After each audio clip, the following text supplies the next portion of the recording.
नमस्कार दोस्तों, स्वागत है आपका स्टडी फॉर सिविल सर्विसेज में। वीडियो को पूरा देखिए। कोई भी आपका फीडबैक है, कोई सजेशन है, तुरंत वीडियो में कमेंट करके जरूर बताइए। अच्छा लगे तो वीडियो लाइक जरूर कर लीजिए और ऐसे वीडियो लगातार फ्री में पाने के लिए चैनल को तुरंत सब्सक्राइब कर लीजिए और बेल आइकन को जरूर टैप कर लीजिए ताकि आगे भी सारे वीडियो आपको मिलते रहे। यूट्यूब में फॉलो करते हैं तो प्लीज ये वाला फ्री टेलीग्राम चैनल जरूर ज्वाइन कर लीजिएगा। सारे नोटिफिकेशन, सारे अपडेट यहीं पे आते हैं, ध्यान रखिएगा। स्टडी फॉर सिविल सर्विसेज का कोई भी पेड ग्रुप अगर आपको ज्वाइन करना है तो सिर्फ 856480560660897523864455 यही नंबर है हमारे, सिर्फ जहां पे कॉल या व्हाट्सएप कर सकते हैं। इंस्टाग्राम पे हमारा पेज जरूर फॉलो कर लीजिएगा, studyforcivil.services है। ट्विटर पे हमको जरूर फॉलो कर लीजिएगा, @studyforcivils है। सारे क्वेश्चन अटेम्प्ट करिए और स्कोर अपना तुरंत कमेंट करके बताइए। यूपी पीसीएस 2022 प्रीलिम्स के लिए जो एमसीक्यू सीरीज देख रहे हैं उसको कंटिन्यू करते हैं आज के फर्स्ट क्वेश्चन के साथ। तो पहला प्रश्न है कि 18 मार्च 2022 को किस राज्य में डोल उत्सव, जिसको कि डोल यात्रा भी कहा जाता है, रंगों का त्यौहार मनाया गया। ठीक है, तो जिस प्रकार होली होती है तो उसी तरीके डोल पूर्णिमा के पूर्णिमा के अवसर पर ये डोल फेस्टिवल जो है इधर बांग्लादेश और वेस्ट बंगाल इधर के रीजन में मनाया जाता है। ठीक है, तो ऑप्शन सी जो है ये सिमिलर टू होली ही होता है, करेक्ट हो जाएगा ये हमारा सी ऑप्शन। नेक्स्ट है कि फाइनेंशियल ईयर 2021-22 में कौन सी कंपनी भारत की सबसे बड़ी कोयला उत्पादक कंपनी बन गई है। ठीक है, तो यहाँ पे देखेंगे 2021-22 के फाइनेंशियल ईयर के लिए हमारा महानदी कोल फील्ड्स लिमिटेड जो है ये फर्स्ट प्लेस पे है, ऑप्शन ए करेक्ट हो जाएगा। मार्च 2022 को किस भारतीय बैंक ने श्रीलंका के लिए $1 बिलियन की लाइन ऑफ क्रेडिट की घोषणा की है। ठीक है, तो जैसे कि श्रीलंका में यहाँ पे इकोनॉमिक क्राइसिस चल रहा है तो उसी क्रम में यहाँ पे $1 बिलियन की लाइन ऑफ क्रेडिट अनाउंस की थी स्टेट बैंक ऑफ इंडिया ने, है ना। ऑप्शन डी हमारा करेक्ट होगा। गैर इंटरनेट उपयोगकर्ताओं को डिजिटल भुगतान पेशकश करने वाला पहला वॉयस आधारित एलपीजी बुकिंग शुरू करने वाली कंपनी में से कौन सी बनी है। ठीक है, तो देखिए जो ये Bharat petroleum corporation of limited है, तो इन्होंने शुरू किया है एक टोल फ्री नंबर जिसके अंतर्गत वॉइस ओवर, जिनके पास इंटरनेट वाला मोबाइल नहीं है ना, फीचर फ़ोन जो एक नॉर्मल होता है, उसके थ्रू एलपीजी बुकिंग सिलेंडर्स की कर सकते हैं। और जो अभी आरबीआई के द्वारा एक यूपीआई 123 पे की सर्विस शुरू की गई थी, उसके आधार पे यहाँ पे जो डिजिटल पेमेंट है ये भी किया जा सकता है। ठीक है, इसमें जो है बीपीसीएल के साथ अल्ट्रा कैश टेक्नोलॉजीज़ करके एक स्टार्टअप है, उन्होंने ये कोलैबोरेशन करके सिस्टम डेवलप किया है। तो ऑप्शन ए जो है ये हमारा करेक्ट है इसमें। हाल ही में किस देश के पूर्व राष्ट्रपति रूपिया बांदा का निधन हो गया है। ठीक है, तो ये पूर्व प्रेसिडेंट रही है जाम्बिया की, है ना, अफ्रीका में। ऑप्शन ए जो है ये करेक्ट हो जाएगा। निम्नलिखित में से गलत कथन हमको चुनना है। ठीक है, तो देखिए वेदांगों की कुल संख्या 5 दिया है, ये गलत हो जाएगा। वेदांगों की संख्या होती है कुल मिला के 6। शिक्षा, कल्प, व्याकरण, निरुक्त, छंद और ज्योतिष, है ना। बाकी कथन ठीक है। निम्नलिखित कथनों पर विचार कीजिए। पहला कथन है कि ऋग्वेद में इंद्र को पुरंदर कहा गया है। ठीक है, तो सबसे पुराना जो हमारा वेद है ऋग्वेद, इससे कई सारी जानकारी हमें मिलती है। तो यहाँ पे पुरंदर कहा गया, इनको ये कथन ठीक है। इसमें इंद्र के लिए 200 सूक्त और अग्नि के लिए 250 हैं। ठीक है, तो इंद्र के लिए जो है वो 250 है, ये वाला कथन गलत हो जाएगा। अग्नि देवताओं और मानवों के बीच मध्यस्थ के रूप में माने गए हैं। ठीक है, तो ये भी ठीक है, सही कथन हमें चुनने थे, तो 1 और 3 सही हो जाएंगे। ऑप्शन जो सी है इसको चुनेंगे हम। बौद्ध धर्म के संबंध में निम्न कथनों पर विचार करना है। तो पहला कथन है कि इसमें ईश्वर और आत्मा को मान्यता नहीं दी गई। ठीक है, तो ये वाला कथन हमारा बिल्कुल ठीक है। इसमें जो है गॉड और सोल को बिलीव नहीं किया गया है। इसमें मध्यम मार्ग को मान्यता मिली। ठीक है, तो जो मिडिल पाथ है उसको मान्यता मिली है, इसके बारे में आपने पढ़ा ही होगा। दोनों कथनों में हमारा दोनों ही सही है। ऑप्शन सी को हम चुनेंगे यहाँ से। बौद्ध धर्म में थेरी का अर्थ क्या होता है। ठीक है, तो थेरी ऐसी महिलाओं से संबंधित है जिन्होंने निर्वाणा जो है प्राप्त कर लिया है। ठीक है, ऑप्शन बी। अगला देखिए, नल हीरा दिव्य प्रबंध, है ना, किसकी रचनाओं का संकलन है। तो जो ये इधर साउदर्न इंडिया के बारे में आप अलवार संतों के बारे में पढ़ते हैं, है ना, लगभग जो 12 अलवार संत हैं, तो उनकी रचनाओं का संकलन है ये। ऑप्शन ए जो है हम इसको चुनेंगे यहाँ से। निम्न में से कौन सा युग्म सही सुमेलित नहीं है। तो यहाँ पे कुछ स्थल हैं और खोजकर्ता के बारे में लिखा है। तो देखेंगे तो जो इंडस वैली सिविलाइजेशन का चनहुदड़ो का स्थल है ना, ये गलत तरीके से मिलाया हुआ है। इसमें जो है एन.जी. मजूमदार जो है 1931 इनके द्वारा इसका जो है एक्सकेवेशन किया गया था, जो कि मोहनजोदाड़ो जो है उससे साउदर्न दिशा में लगभग 80 किलोमीटर की दूरी पे स्थित है। ठीक है, बाकी सब ठीक है, ऑप्शन सी इसमें आंसर हो जाएगा। अगला देखिए, राज्य के सप्तांग सिद्धांत में क्या क्या शामिल हैं, ठीक है। तो जो है कौटिल्य के द्वारा राज्य के जो आंगिक स्वरूप का समर्थन किया गया उसको 7 रूपों में उन्होंने प्रस्तुत किया है, जिसमें देखेंगे कि स्वामी होता है यानी जिसको राजा कह सकते हैं, ठीक। फिर अमात्य यानी कि मंत्री, जनपद होता है ना, दुर्ग होता है, कोष होता है, दंड होता है, मित्र होता है, रानी नहीं होता है, ठीक है। तो इसमें से 1, 2, 3 सही है, डी ऑप्शन को चुनेंगे हम।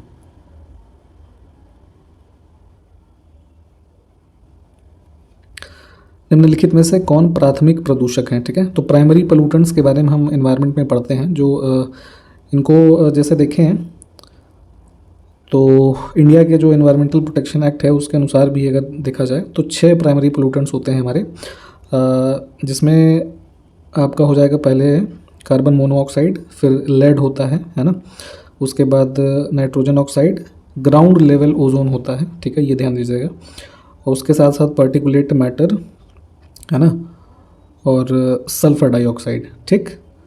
तो हमें क्या क्या मिल रहा है यहाँ पे, सल्फर डाइऑक्साइड, कार्बन डाइऑक्साइड। तो सी ऑप्शन को हम चूज़ कर लेते हैं यहाँ से। मतलब प्राइमरी पोल्यूटेंट और सेकेंडरी पोल्यूटेंट है, इनके बारे में थोड़ा पढ़िएगा। प्राइमरी प्रदूषक से सीधे सीधे मतलब ये है कि जो डायरेक्टली उत्सर्जित होते हैं, जैसे वोल्केनिक इरप्शन से या भी और भी जो पोल्यूशन की साइट्स होती हैं वहाँ से, ठीक है। तबकात ए नासिरी की रचना मिन्हास उस सिराज ने की, यह किस भाषा में लिखी है, ये पूछा जा रहा है, ठीक है। तो पहले भी इससे संबंधित हमने प्रश्नों को कवर किया है, और जो है नासिरुद्दीन महमूद के शासनकाल में ये जो है इसकी रचना की इसने, और ये पर्शियन लैंग्वेज यानी कि फ़ारसी में है। गुजरात के अहमदाबाद में स्थित जामा मस्जिद का निर्माण निम्न में से किसने करवाया था, ठीक है। तो ये दिल्ली वाला जामा मस्जिद नहीं है, अहमदाबाद में जो जामा मस्जिद का निर्माण है ये अहमद शाह के द्वारा करवाया गया है। ऑप्शन बी जो है ये करेक्ट हो जाएगा 1423 में। निम्नलिखित में से अबला बाबा की उपाधि किसने धारण की थी, ठीक है। तो यहाँ पे इब्राहिम आदिल शाह जो है इसने ये उपाधि धारण की थी। ऑप्शन ए जो है ये करेक्ट हो जाएगा। अबला बाबा का अर्थ यही है कि मतलब ऐसे समझिए फ्रेंड ऑफ द पुअर, है ना, गरीबों का मित्र। निम्नलिखित में से अकबर ने किस सिख गुरु को 500 बीघा ज़मीन प्रदान की थी, ठीक है। तो जो सिखों के चौथे गुरु थे गुरु रामदास, इनको यहाँ पे लैंड ये प्रोवाइड किया गया है, जिस पे कि देखेंगे आप अमृतसर सिटी और गोल्डन टेम्पल वगैरह जो है जिसका कंस्ट्रक्शन किया गया है, ठीक है। निम्नलिखित में से कौन कांग्रेस के उदारवादी नेताओं में शामिल नहीं था, ठीक है। तो जो सूरत स्प्लिट 1907 का है उसके बाद देखेंगे 2 हमारे ग्रुप्स बन जाते हैं। तो मॉडरेट वाला जो है यानी कि उदारवादियों के समूह में इसमें अश्विनी कुमार दत्त जो है ये नहीं है। निम्नलिखित इमारतों में से कौन सी उसके शासक से सही सुमेलित नहीं है, ठीक है। तो देखेंगे तो मोती मस्जिद दिल्ली में जो बना था इसको औरंगज़ेब लिखा है, ये गलत है, सॉरी थोड़ा करेक्शन करेंगे, मोती मस्जिद वाला ठीक है। दीन पनाह जो है ये शाहजहाँ लिखा है, ये गलत है। दीन पनाह बेसिकली एक सिटी जो है ये यमुना नदी के किनारे बनाया गया था हुमायूं के टाइम पीरियड में 1533 में, ठीक है। तो ये गलत लिया हुआ था, बाकी के सब ठीक है। ऑप्शन सी जो है वो करेक्ट उत्तर है इस क्वेश्चन के लिए। निम्नलिखित में से कौन सा एक ज्वालामुखी भारत में स्थित है, ठीक है। तो यहाँ पे देखेंगे तो नारकोंडम जो है ये हमारा ऐसे समझिए कि ईस्टर्न मोस्ट आइलैंड है, इधर अंडमान एंड निकोबार के रीजन में, है ना, अंडमान सी में, ठीक है, नॉर्दर्न पार्ट में। तो ये भारत में है, ठीक। ऑप्शन सी जो है इसको चुनेंगे हम। ऑक्सीजन की वह मात्रा जो जल में कार्बनिक पदार्थों के जैव रासायनिक अपघटन के लिए आवश्यक होती है उसे क्या कहते हैं, ठीक है। तो जो है इसको बोलते हैं बीओडी, है ना, biological oxygen demand. Option C जो है ये करेक्ट होगा यहाँ से। राज्य पुनर्गठन अधिनियम 1956 के तहत कितने राज्य बनाए गए थे, ठीक है। तो स्टेट रिऑर्गेनाइजेशन एक्ट आया था हमारा 1956 में आज़ादी के बाद। तो देखेंगे इससे पहले जो लिंग्विस्टिक बेसिस पे जैसे हम पढ़ते हैं ना कि कौन सा स्टेट फर्स्ट बना था, तो 1953 में आंध्र प्रदेश बना दिया गया था, ठीक है। तो वहीं पे स्टेट रिऑर्गेनाइजेशन एक्ट के अंतर्गत जो है टोटल 14 स्टेट्स जो हैं इनका फॉर्मेशन है। तो सी ऑप्शन करेक्ट है। भारतीय संविधान के संदर्भ में कौन सही सुमेलित है, ठीक है। तो देखिए कुछ भाग लिखे हैं और उनमें प्रावधान क्या है ये लिखे हुए हैं। तो यहाँ पे देखेंगे तो भाग 4 में मूल कर्तव्य नहीं है, डीपीएसपी यानी कि नीति निर्देशक तत्व हैं, ये गलत हो जाएगा। मूल कर्तव्य कहाँ में है, 4 ए में, है ना। फिर है भाग 15 निर्वाचन इलेक्शन, ठीक है। भाग 18 में आपातकालीन उपबंध, ये वाला भी ठीक है। भाग 20 में राजभाषा लिखा है, ये 18 में है ना। 20 में अमेंडमेंट वाला है, तो कौन सा सही हो गया, 2 और 3।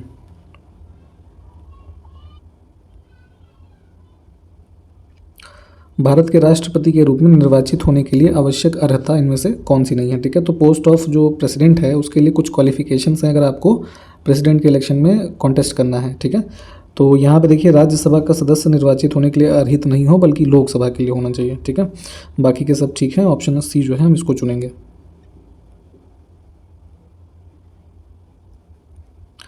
संविधान का अनुच्छेद 123 किससे संबंधित है, तो ये राष्ट्रपति की अध्यादेश जारी करने की शक्ति से संबंधित है। ऑप्शन बी जो है ये करेक्ट होगा, जब संसद हमारा सदन में नहीं होते हैं। उपराष्ट्रपति के निर्वाचक गण में कौन शामिल होते हैं, ठीक है। तो जो इलेक्टोरल कॉलेज है किसका, वाइस प्रेसिडेंट ऑफ इंडिया का, है ना। तो इसमें देखेंगे तो हमारे जो पार्लियामेंट है इसके जो दोनों हाउसेज हैं इसके सभी मेंबर्स, है ना, चाहे वो इलेक्टेड हों चाहे नॉमिनेटेड, है ना, ये भाग लेते हैं।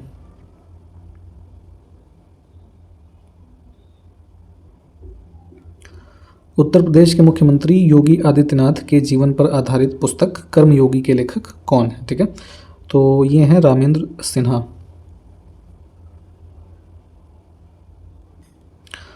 अगला देखें कि लोक उपक्रम समिति का गठन किसके सुझाव पर किया गया था, ठीक है। तो जो हमारी पार्लियामेंट्री कमिटीज़ होती हैं, है ना, तो उसी में एक है पब्लिक अंडरटेकिंग कमेटी, तो इसको फॉर्म किया गया था on the suggestion of Krishna Menon समिति, है ना। Option D. निम्नलिखित कथनों पर हमें विचार करना है। पहला कथन है कि राष्ट्रीय ध्वज 22 जुलाई 1947 को अपनाया गया, ठीक है।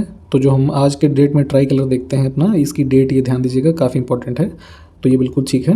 24 जनवरी 1950 को राष्ट्रीय गान और राष्ट्रीय गीत जो है इसको अपनाया गया, ठीक है। तो ये वाला कथन भी हमारा ठीक है। उपर्युक्त में से कौन सा सही है, तो दोनों ही ठीक है, सी ऑप्शन को चुनेंगे हम।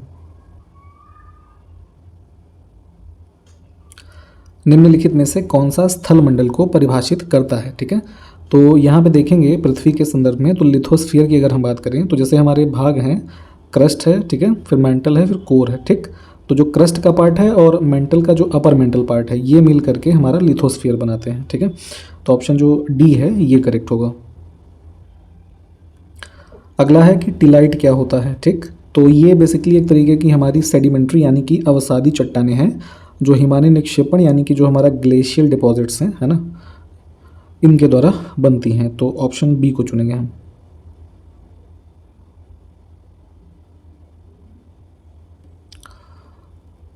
हाल ही में फतेह 1 रॉकेट सिस्टम का सफलतापूर्वक परीक्षण किस देश ने किया है, ठीक है। तो एक रॉकेट इनकी टेक्नोलॉजी है पाकिस्तान की, है ना, फतेह 1, इसको इन्होंने लॉन्च किया था अभी।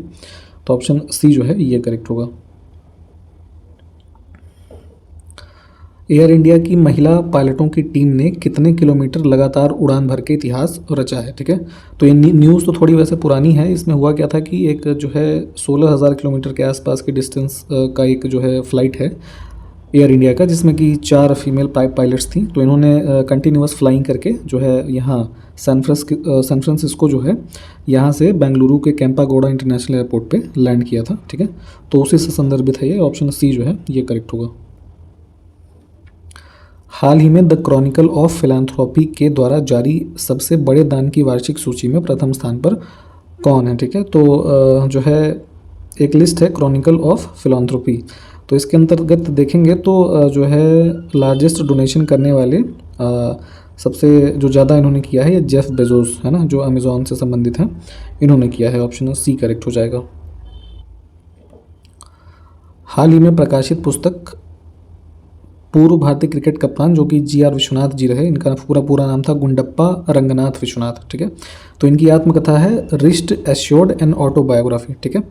तो किसके द्वारा इन्होंने इसको सह लिखित किया है, मतलब कि को ऑथर कौन है इनके साथ साथ। तो इसमें गुंडप्पा विश्वनाथ भी रहे और दूसरे हैं ये सीनियर जर्नलिस्ट हैं R कौशिक, है ना, इनके साथ मिलकर के इन्होंने लिखा है। ऑप्शन डी जो है ये करेक्ट हो जाएगा। वैश्विक पुनर्चक्रण दिवस यानी कि ग्लोबल रीसाइक्लिंग डे 2022 कब ऑब्जर्व किया गया है? 18 मार्च को। मार्च 2022 को किस राज्य के वित्त मंत्री अजंता नियोग ने वित्त वर्ष 2022-23 के लिए इस राज्य का बजट पेश किया है? ठीक है, तो अजंता नियोग कहाँ के फाइनेंस मिनिस्टर हैं? असम के। ठीक है, इन्होंने प्रस्तुत किया है ऑप्शन ए। मार्च 2022 को किस राज्य के उप मुख्यमंत्री जिष्णु देव ने वित्त वर्ष 2022-23 के लिए राज्य का बजट पेश किया? तो ध्यान दीजिएगा, यहाँ पे ये फाइनेंस मिनिस्टर नहीं है ना, ये वाइस प्रेसिडेंट है, सॉरी ये चीफ मिनिस्टर है। ठीक है, डिप्टी चीफ मिनिस्टर कह लीजिए। तो इन्होंने प्रस्तुत किया है त्रिपुरा स्टेट का बजट।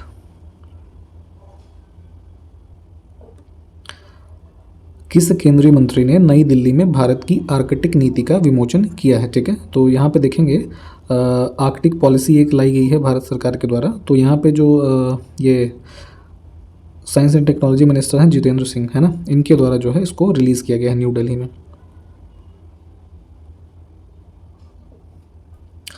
भारत सरकार द्वारा किस वर्ष तक 70 प्रति लाख पर जीवित जन्म के मातृ मृत्यु दर का जो अनुपात होता है MMR के SDG लक्ष्य का जो लक्ष्य है वो लक्षित है? तो कुल मिला के ऐसे समझिए कि जो हमारा 1 लाख पे प्रति 1 लाख पे 70 जो है डेथ जो होगा तो उसको MMR कहेंगे।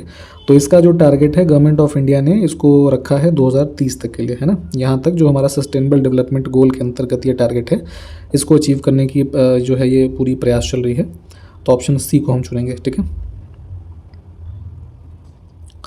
भारत के महापंजीयक द्वारा जारी आंकड़ों के अनुसार देश के मातृ मृत्यु अनुपात में कितने अंकों की गिरावट दर्ज की गई है? ठीक है, तो यहीं पे MMR वही जो अभी हमने ऊपर देखा कि अभी हमको अचीव करना है 70 पर लाख का जो टारगेट है 2030 तक। ठीक है, एस्टिमेटेड है वो। तो अभी रिसेंटली डेटा जो रिलीज़ किया गया था यहाँ पे रजिस्ट्रार जनरल ऑफ इंडिया के द्वारा, तो जिसमें 2016 से 18 के दौरान, है ना, जो हमारा MMR था ये था 113, और अभी जो लेटेस्ट आंकड़े इन्होंने दिए हैं 2017 और 19 का, तो इसमें हो गया है 103। ठीक है, तो यही लगभग जो है 10 पॉइंट्स की इसमें गिरावट दर्ज की गई है। ठीक है, वो पूछा गया था। डी ऑप्शन को चुनेंगे हम।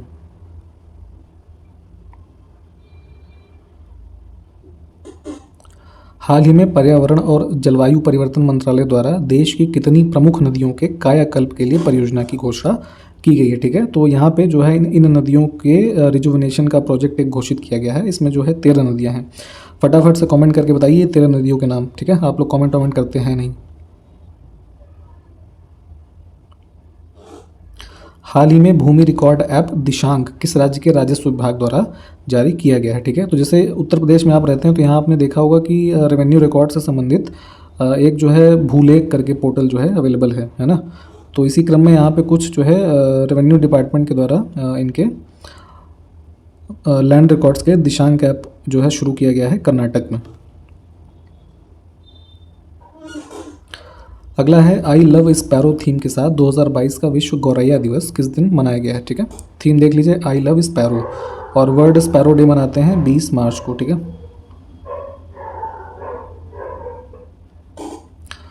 ग्लोबल हैप्पीनेस रिपोर्ट 2022 के अनुसार वैश्विक खुशहाली रिपोर्ट जो है 2022 की, इसके टॉप 3 देशों के बारे में आपसे पूछा जा रहा है। ठीक है, तो फर्स्ट पे है फिनलैंड, फिर डेनमार्क, फिर आइसलैंड, है ना। ऑप्शन ए करेक्ट हो जाएगा। अब यहीं पे देख लीजिए कि वैश्विक खुशहाली रिपोर्ट 2022 में भारत की रैंकिंग क्या है। ठीक है, तो ये है 136, ऑप्शन सी। अंतर्राष्ट्रीय महिला क्रिकेट में 250 विकेट लेने वाली पहली खिलाड़ी कौन बनी है? ठीक है, तो ये हैं झूलन गोस्वामी, है ना, भारतीय टीम से संबंधित है। ऑप्शन डी जो है ये करेक्ट हो जाएगा। और इसी प्रश्न के साथ ये वीडियो भी समाप्त करेंगे। अगले वीडियो में मिलते हैं आपसे। नमस्कार, जय हिंद।